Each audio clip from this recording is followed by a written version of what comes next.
Македонија има потреба од специјализирани служби за работа со лица зависни од обложување и коцкање, како што има во европските земји. Градовите ни земја во последно време се преплавени со казина и обложувалници, кои ги има на секој чекор. Без парицата и немаштијата пак ги мами луѓето, кои на обложувањето гледаат како на брз и лесен начин да дојдат до пари, велат психолозите.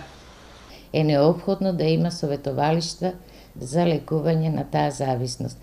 Сметам дека не е ништо помалку опасно од зависноста од дроги. Значи, каде во семејството на еден зависник од коцкање, страдаат сите околу него, од сопругата до дечињата. Ако добие во моментот на коцка е расположен, ако изгуби, се го нервира. И сега имаме неколку бракоразводи овде што се случија, токму главната причина беше честото отсуство на таткото од дома, посети на казина. Оваа зависност е се поприсутна и меѓу младите, што укажува дека итно мора да се размислува на оваа проблематика. Малолетни деца без никаков проблем влегуваат во обложувалници, па дури и во казина. Ова е слично како зависноста од дроги. Се почнува полека, лесно, но сигурно.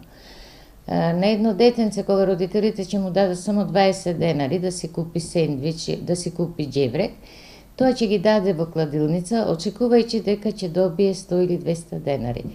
Најжално е што токму првите добиени пари, на така лесен начин, под наводници лесен начин, го тераат повторно да уплати. Психолозите се согласни дека се потребни измени во законот за игри на среќа и поригорозни правила, што би подразбирало забрана за отворање на казина и обложувалници близу јавни установи, но и поголеми инспекциски контроли.